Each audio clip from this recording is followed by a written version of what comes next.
Respecter leur rythme. Partie 1. Voilà mon sujet sensible du moment. Un sujet qui se représente à moi régulièrement là depuis quelque temps. Et si vous écoutez ce message, c'est qu'une partie de vous, petite ou grande, consciente ou non, probablement ne suit pas le rythme. Quel rythme ? Le vôtre pour commencer. Et peut-être aussi celui d'un de vos proches, pour finir. Mon histoire, celle que je vais vous raconter, commence il y a de longs mois, lorsque j'ai fait la connaissance d'une association qui intervient pour rééduquer les chiens dits mordeurs, réactifs, dangereux. Et à ce moment-là, en fait, je suis en train de chercher une solution pour la chienne que j'avais chez moi en famille d'accueil. Une chienne qui a mordu mon petit, qui avait 3 ans, au visage. Et je sais ce qu'elle risque. Même si pour elle, l'euthanasie n'est pas programmée, son avenir n'est pas pour autant beaucoup plus rose. Et en effet, elle est actuellement en refuge. Elle n'est pas adoptable, car pas de possibilité de la faire travailler en individuel, dans des conditions qui lui sont nécessaires, avec un bon professionnel compétent. En même temps, si on pouvait offrir ça aux chiens de refuge, ça se saurait. Donc bref, j'ai trouvé cette association.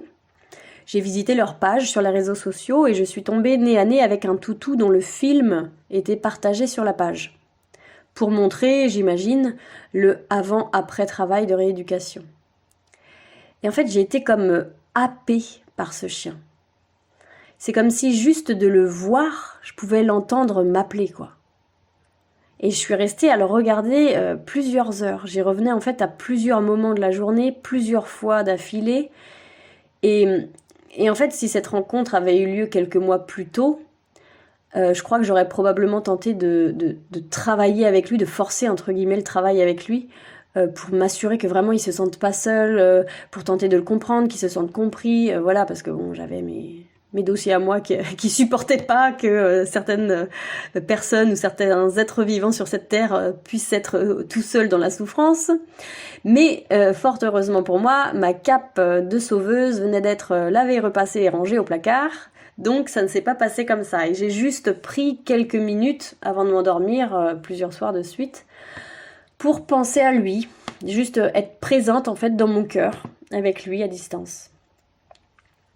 Et puis j'ai aussi, parallèlement à ça, envoyé un message à cette association pour leur demander s'ils avaient une place pour accueillir cette chienne qui avait mordu mon petit gars. Par la même occasion, je leur ai parlé du fait que j'avais vu ce chien-là sur leur vidéo et je leur expliquais très brièvement mon métier et je leur proposais mes services. Je me suis dit comme ça, si ce chien, après tout, il a besoin de moi, ils vont monter au créneau, ils vont me dire ouais, c'est ok, on travaille ensemble et puis voilà quoi. Et puis j'ai reçu le lendemain leur réponse qui m'apprenait qu'ils n'avaient pas de place pour accueillir ma petite chienne.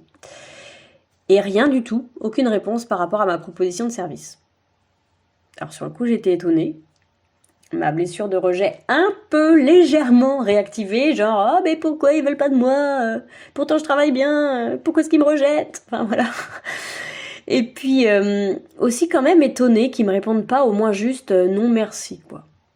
Mais j'ai finalement réussi à me dire que si c'était comme ça, que ça se présentait, alors c'est que c'était comme ça que ça devait se faire. Puis j'ai lâché, à mon grand étonnement, j'ai lâché assez facilement.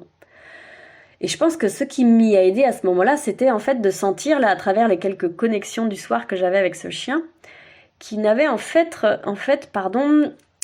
pas autant besoin de moi que ce que j'avais pu croire de prime abord. Et quelques mois plus tard, soit avant-hier, j'avais une séance avec une jeune dame qui m'avait contactée pour son chien réactif, avec qui elle avait vraiment besoin d'aide.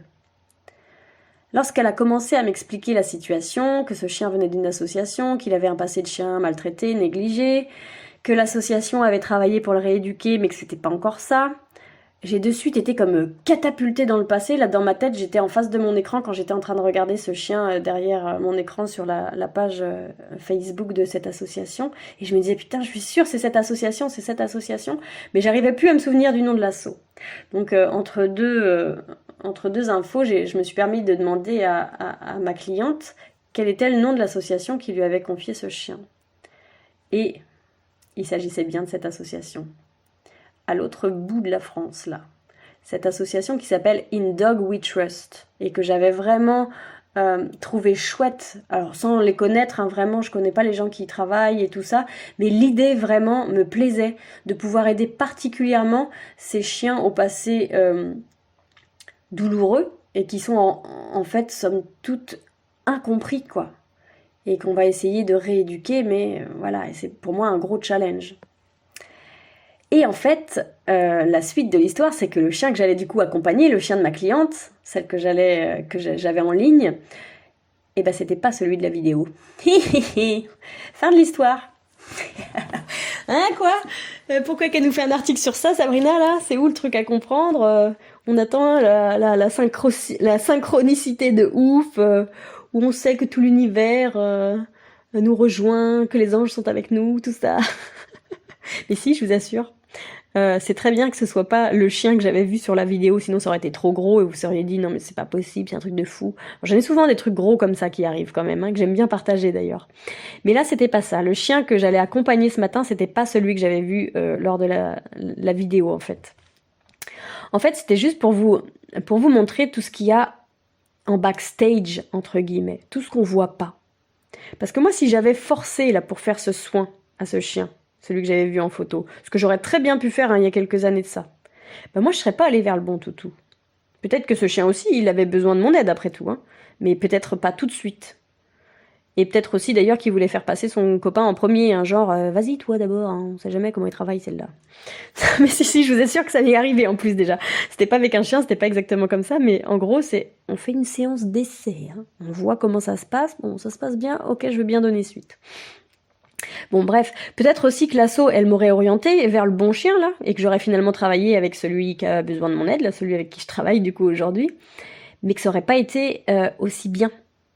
Pourquoi? Parce qu'en fait, quand j'ai été en train de discuter avec ma cliente, et qu'après j'ai fait l'accompagnement, donc la traduction de la sagesse animale de ce chien, et puis tout l'accompagnement qu'il y avait à faire au niveau énergétique et émotionnel dans cette séance, je me suis rendu compte qu'il était possible cet accompagnement seulement parce que ce chien était dans une famille. Il avait une famille avec lui. Si j'avais fait cette séance pour le chien au moment où il était à l'association, soit ça aurait été trop dur pour lui, soit on n'aurait pas pu travailler sur ce dossier-là, on aurait fait autre chose, un petit truc, qui aurait peut-être aidé, mais qui n'aurait pas fait de miracle, entre guillemets. Mais là, les conditions étaient réunies. Il était dans une famille. Alors je pourrais même aller plus loin, parce que là, pour voir encore toutes les ramifications, tout ce qu'il y a en backstage, tout ce qu'on ne voit pas, mais qui est nécessaire de savoir, c'est que non seulement il avait besoin d'une famille, parce qu'il avait besoin d'être accompagné par quelqu'un, d'avoir quelqu'un qui lui est consacré, pour pouvoir lâcher tous ses bagages, pour pouvoir dire tout ce qu'il avait à dire, donc d'être en sécurité dans une famille. Mais en plus de ça, ce chien-là, c'est aussi comme s'il avait attendu d'être avec cette personne-là, parce que lui avait besoin de ce soin, mais sa famille aussi. C'est-à-dire qu'ils avaient des choses en commun. Les membres de cette famille humaine et ce chien avaient des choses en commun qui ont pu être conscientisées et guéries en même temps. La séance était pour tout le monde. Et il y a certainement encore plein d'autres ramifications en fait en arrière-plan qu'on ne connaît pas, que moi j'ai même pas conscience voilà, de tout ce qui se joue. Mais on pourrait pas avoir conscience de tout, hein. On serait... on deviendrait zinzin, il y a trop de liens, il y a trop de choses qu'on peut pas maîtriser en tant que juste être humain. Et donc du coup voilà, ma cliente, elle, quand elle a été débordée avec ce bon vieux toutou qui s'avérait malheureusement toujours réactif et pinceur, ben en fait elle s'est tournée de nouveau vers l'association qui lui avait placé le chien pour demander de l'aide. Et vous savez ce qu'elle a fait l'association? C'est là qu'il y a la grosse musique, là, le moment où il y a la musique, genre les anges descendent sur terre, super signe de ouf, l'univers et tout ça, c'est génial. Ben oui, parce que c'est à ce moment-là que l'association, elle a donné mon contact. Parce qu'elle l'avait eu, même si elle ne m'avait pas répondu, même si à ce moment-là, moi, je me sentais complètement rejetée, et je suis pas contente, et gna gna gna, parce que fait, tout le monde avait quelque chose à travailler. Vous voyez un peu comment tout est imbriqué parfaitement. Alors pourquoi est-ce que nous, on veut toujours maîtriser tout? On veut toujours tout maîtriser. On veut que ça aille au rythme qu'on veut, c'est plus loin, c'est plus vite, c'est ceci, c'est cela, c'est maintenant, c'est lui, c'est elle. Mais on peut aussi laisser les choses se faire parce qu'il y a un truc là, les anges, l'univers, le bon Dieu, ce que vous voulez, qui veille sur tout ça et qui je sais pas comment ça se passe, mais c'est un truc de ouf. Il y a toujours des ramifications, des liens, des ficelles qui sont tirées qu'on peut pas maîtriser, tout simplement. Et là, ça a fait travailler tout le monde. Moi, à mon niveau, l'association certainement à son niveau, même si j'ai pas de retour, je sais pas du tout quel est le rapport pour eux, mais en tout cas, voilà, ça a fait travailler quelque chose pour eux. Pour le chien que j'ai vu en vidéo, pour le chien que j'accompagnais, pour la famille chez qui le chien est arrivé, pour vous qui êtes en train de lire ce message ou en train de l'écouter, enfin, tout le monde y trouve son truc, quoi. C'est formidable quand même. Voilà, moi j'avais vraiment envie de partager avec vous toute cette chaîne-là, qui travaille en backstage quand même. C'est pas un truc de ouf ça, enfin moi je trouve ça super quoi. Il y aurait pu y avoir juste Sabrina qui dit « Je sais qu'il a besoin de mon aide, ça fait chier, je vais lui faire un soin à distance et puis c'est tout, mince alors !» Et ça se serait pas cassé la gueule, mais peut-être. C'est-à-dire que je suis pas sûre que ça se serait passé pour le mieux. Alors là, je ne sais pas si actuellement ça s'est passé pour le mieux, mais je pense que ça s'est mieux passé que si j'avais forcé les choses, comme j'aurais pu le faire à un moment donné. Alors à vous tous qui me consultez, que ce soit pour vous-même, que ce soit pour vos enfants, vos bébés ou pour vos animaux, sachez que je suis toujours le rythme de mon client. En tout cas, autant que j'en ai la conscience. Si vous me consultez pour votre chien, sachez que mon client c'est votre chien, c'est pas vous, même si c'est vous qui payez. Alors je travaille toujours en tandem, hein. Il y a un respect bien entendu de vous qui êtes le gardien de l'animal, on est d'accord. Hein. Tout comme si vous me consultez pour votre bébé, mon client c'est votre bébé, c'est pas vous, mais je travaille avec vous aussi, son parent, bien entendu. Mais c'est juste pour vous dire que moi je vais suivre le rythme de votre chien ou le rythme de votre bébé. Ou le vôtre d'ailleurs, si c'est vous qui avez besoin d'aller plus lentement. On suit toujours le rythme de celui qui a besoin d'aller plus lentement. Et je vais suivre le rythme de votre chien, le rythme de votre cheval, le rythme de votre bébé, de votre gamin, peu importe, même si vous aimeriez que l'on pose cette question en particulier. Si la sagesse de votre animal me dit qu'il n'y a pas lieu de poser cette question, ou en tout cas lui n'a pas envie de me donner la réponse à cette question, c'est lui que j'écoute. Et c'est pas parce que ça m'arrange, ou c'est pas parce que, ah bah oui, elle n'arrive pas à aller chercher sa réponse, alors en fait elle dit que c'est l'animal qui, que quoi. Non, non. Ça, c'est ce qu'on va aborder dans le prochain article. Et même si vous aimeriez que l'on aille parfois, comme vous me dites, droit au but, mais pourquoi on n'est pas allé droit au but? Ou si vous aimeriez qu'on avance plus vite, parce que ça fait trop longtemps que cette situation elle est comme ça, et bah oui, en plus j'ai l'habitude d'être celle qu'on consulte en dernier recours quand il n'y a rien qu'à marcher, donc forcément vous êtes toujours aux abois à se dire allez on y va, maintenant on a attendu trop longtemps, on a été dans nos réserves, j'ai envie que ça s'arrange quoi. Et ben malgré tout ça, malgré toute cette pression, c'est pas pour autant que je ferai ce que vous me dites de faire, vraiment. Autant que j'en serai consciente en tout cas, je ne trahirai pas la confiance que vos enfants, que vos animaux m'accordent en venant en séance, en les brusquant dans leurs besoins, dans leur rythme et dans ce que j'appelle la fenêtre de tolérance. Et vous savez quoi, parfois, au tout début de la séance, j'ai presque tout le déroulé de ce qui se passe pour le client, que ce soit un animal ou un humain, un petit ou un grand. Et au tout début, quand j'ai commencé à travailler, je savais pas quoi faire avec ça parce que j'avais tout le déroulé. C'est comme si j'avais eu un téléchargement de tout ce qui s'était passé, de comment ça avait été vécu, de qu'est-ce qu'il fallait faire. Et j'avais l'impression qu'il fallait que je donne toute cette info, tout de suite, la première séance. Pourquoi ? Parce que je me dis, si jamais les gens reviennent pas, si ça leur convient pas, si ceci, si cela, il faut qu'ils aient toutes les billes dans leur sac pour pouvoir s'en sortir, quoi. Encore une fois, la cape de sauveuse, hein, à ce moment-là, elle n'était pas au placard. Sauf que ça donnait quoi ? Ça donnait que je fournissais bien trop d'informations dans tous les sens. J'avais peur d'oublier des trucs, donc je balançais plein de trucs. Et en fait, les gens qui sont en face de moi, ils peuvent pas recevoir tout ça. C'était impossible. Ils comprenaient plus rien. Il y avait trop. Enfin, c'était pas possible, quoi.